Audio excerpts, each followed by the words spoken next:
I'm making this video to show you how to take your Cricut Infusible ink coaster that you've customized yourself and to add color to this outside edge. This is a big pet peeve of mine, to have that white edge on my coaster when there's no white in the coaster. Here's one that I have done after several tries. I think I have a really good process down. So I really like this outside edge here. I'm going to show you how I did that. In order to do this, you're going to need your coaster you've already customized. I'm not going to show you how to do this because there's a ton of videos already out there. You're going to need the Cricut mug press and heat resistant gloves. These are very important. You may be making mugs without the heat resistant gloves, but the mugs have a handle that you can take them in and out of the press with. With this coaster, you're going to be putting it right into the hot mug press. And without the gloves, you could burn your hands. And also the coaster will be getting very hot. So you definitely need to have these gloves. You can pick these up at any craft store. You're also going to need to prep your coaster, just like doing the top. You're going to use some rubbing alcohol and then a lint brush. So I'll just go ahead and prep this quickly because if you're going to put rubbing alcohol on the coaster, you want to make sure it's fully dry. Also, this alcohol dispenser is pretty nifty. I just recently bought this on Amazon. So go ahead and prep the outside of your edge of your coaster and let that dry. While that's drying, I will also show you the other things that you're going to need. You're going to need an infusible ink sheet.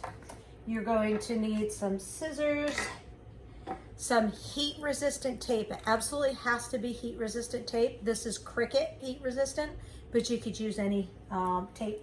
You're going to use a lot of this too, so make sure you have plenty. You'll use about a foot of tape.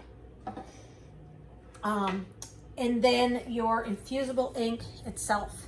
So you could do the same color, you could do a different color edge, whatever your design is going for. I'm going to use the same color that I used on the coasters. Now, there's a couple different ways that you can get what the edge here. One way is you could design that in Design Space and cut it out with your Cricut to get a perfect, it needs to be a 1/4 inch by about 11.5 inch, and then you'll trim off a little bit on the edge. I am going to just go ahead and use this paper cutter. You can pick this up at any craft store too. Just a simple paper cutter. And I'm going to go ahead and make sure I've got the flat side, not a side I cut by hand, another project.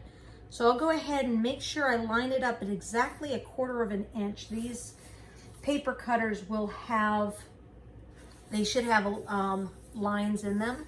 So I'm going to go to the 1/4 inch line, make sure it's straight the whole way down, and make sure your paper doesn't shift.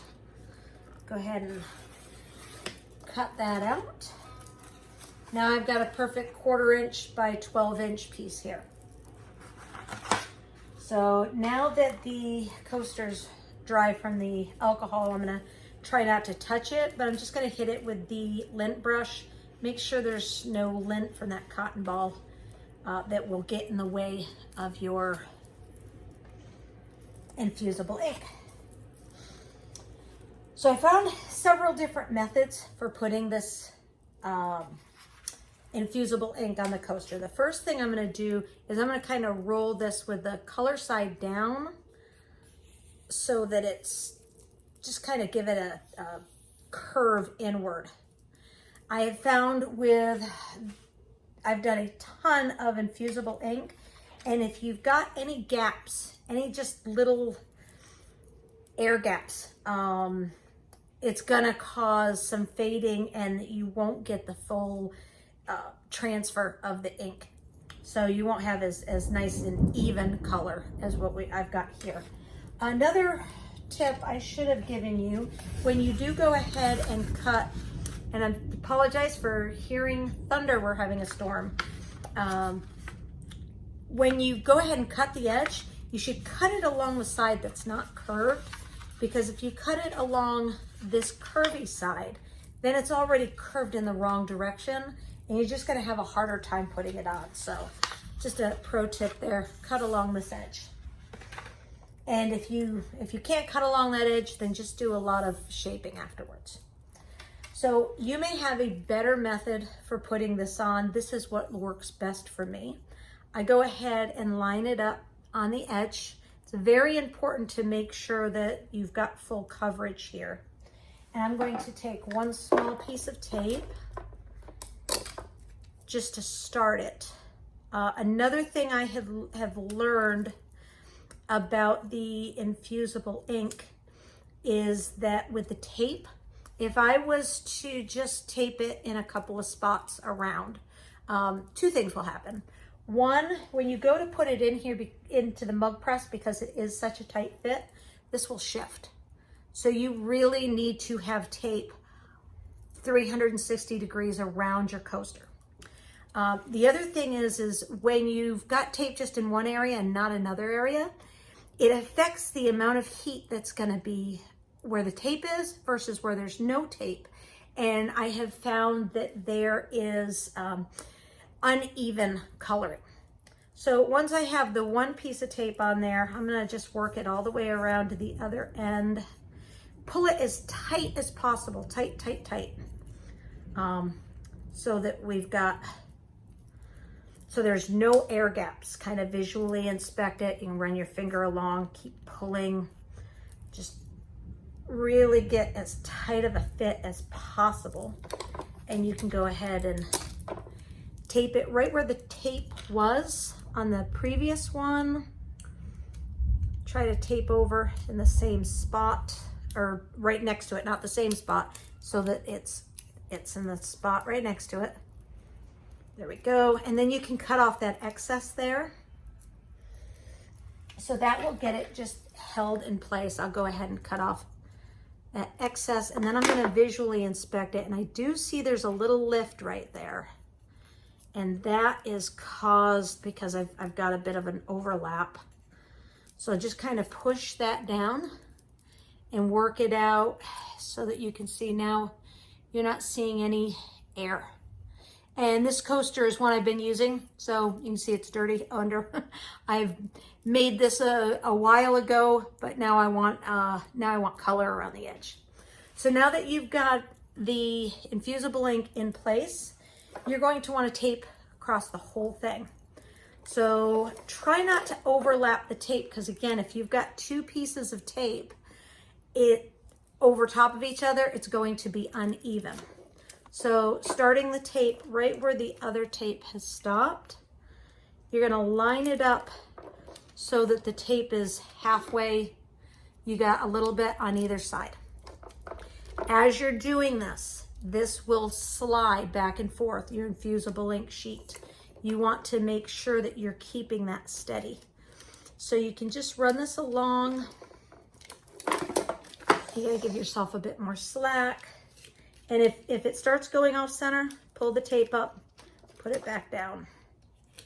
Try not to get any creases in the tape. Again, uneven transferring. And an important thing, I should have turned my machine on so it could have been warming up. So red light means it's warming up. It's not ready to go yet. Now, once I get to the edge, I'm going to cut the tape exactly right where it meets up at the other one.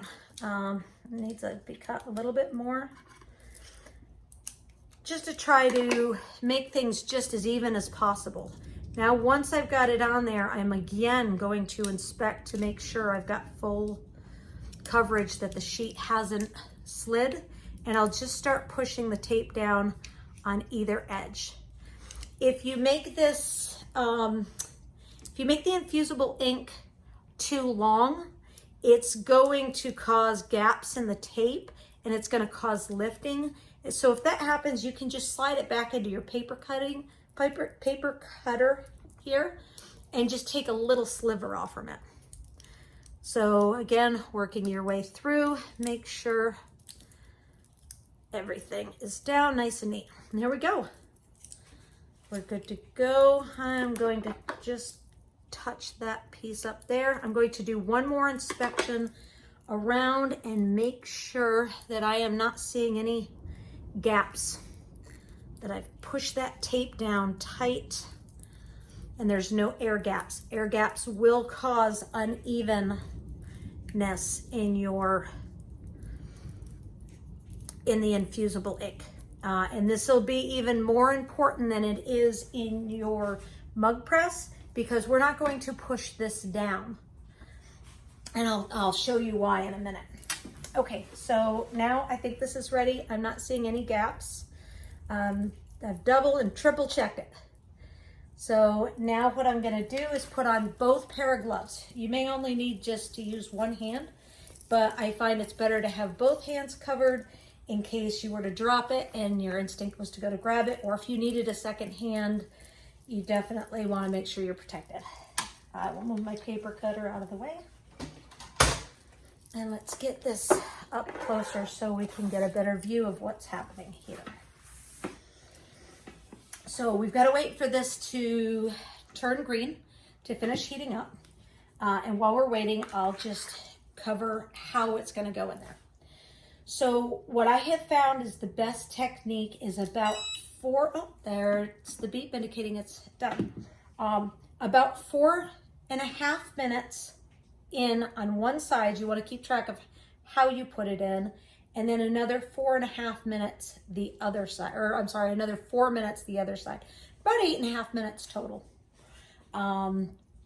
So because this doesn't heat 360 degrees, you are going to have a little bit of unevenness, but it's very hard to tell. As you can see from this other one, it's very hard to detect. This method seems to work perfectly. So to put it in, I'm just tilt this up here so you can see better. I'm just going to put it in a little bit at an angle, and then I'm going to slide it down. And be careful, it's hot, but with these gloves, I feel the warmth, but it's nowhere near where it's going to burn. So I slide it down a little bit. It really doesn't need to slide down too much. But I like to make sure it's getting the fully warm in there. And then I will visually inspect it. So I'm going to turn it towards me here and just bend it down here and take a look and make sure that that is sitting as flat as possible. So if you've taken a long time to get that in place, try to think about how much time that you've spent so that you're not adding time. So I've probably been about 30 seconds on that. I'll just go ahead and set a timer for 4 minutes, because we want about 4.5 minutes here.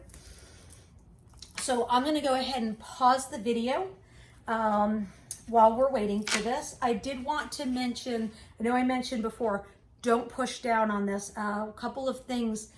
When I first started this, I thought I could push down and I could use that built-in timer for the mug press. It will tell you when your mugs are done. I've learned if you push this down when a coaster is in, I believe the machine doesn't detect that there's a mug in there. So the first light will start to light up, and then before the second light, or right when the second light comes on, I can't remember, it'll shut off. It'll just stop being lit up. And I believe that's because it's not detecting a mug. So pushing this down does no good. It's already a tight fit. And when I pressed it down on the first one I tried, I left a crease inside. So I'm a little bit worried about that when I go ahead and make my next mug, whether or not that crease will affect the pressure on that part of the mug.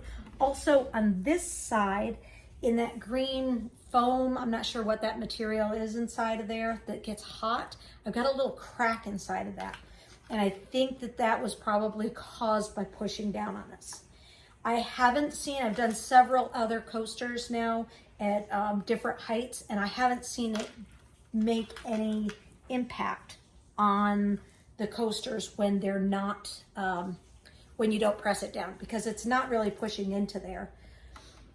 Okay, I'll go ahead and pause the video, and we'll be back in about 2 minutes to show you the next steps. Okay, it has been 4.5 minutes now. My timer is going off.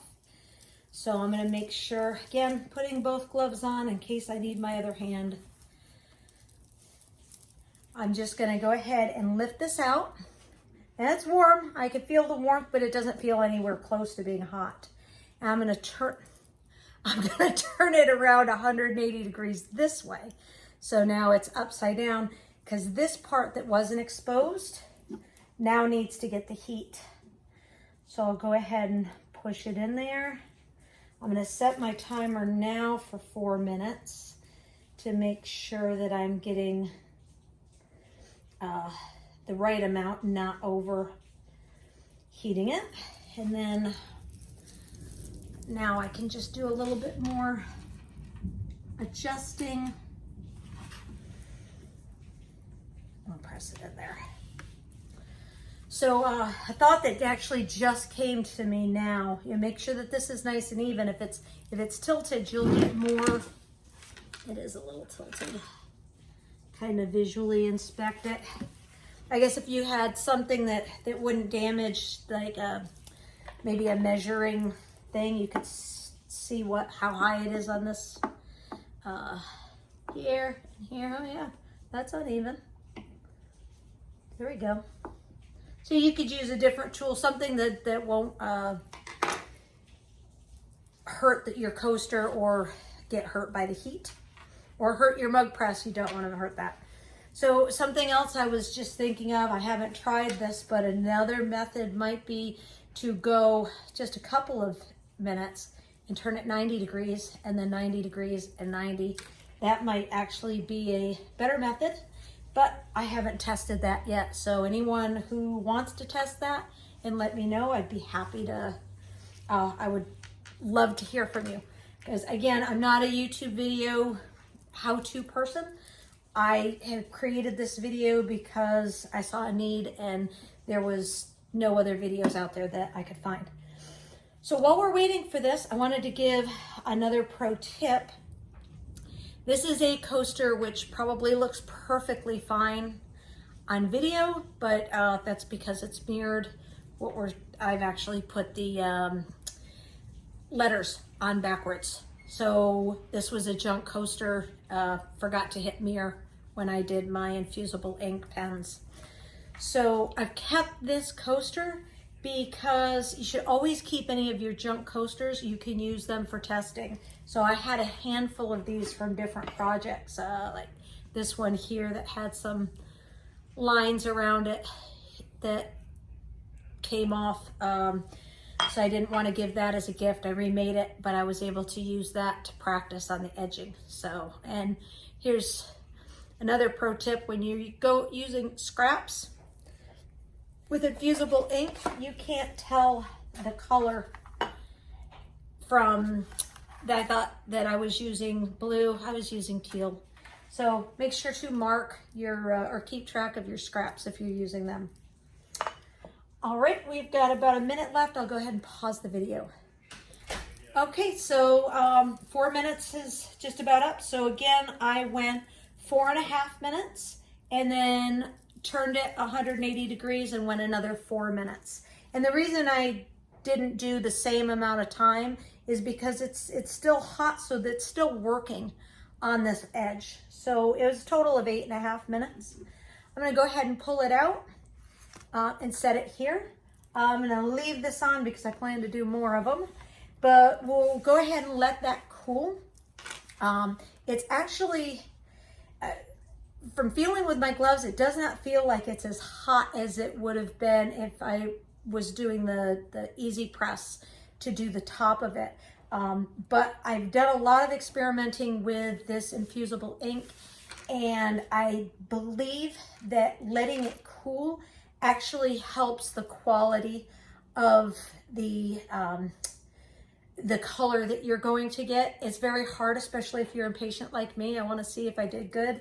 I want to see if it came out as good as this one. Since now I'm recording, it'd be Murphy's Law not to. But if I take it off too early, the infusible ink may not have fully transferred on. For anyone who doesn't know, infusible ink, when it gets heated up, it turns into a gas. And then that gas permeates into the surface of the coaster. And that's what gives it the color. So we're gonna let this completely cool. I'm gonna give it a solid 15 minutes. I'm just gonna be patient. So I will come back and show you the results. I'm gonna go ahead and start peeling the tape back and hope that I wasn't too over anxious. And see what we've got for results here. Nice. Wow. Really came out beautiful.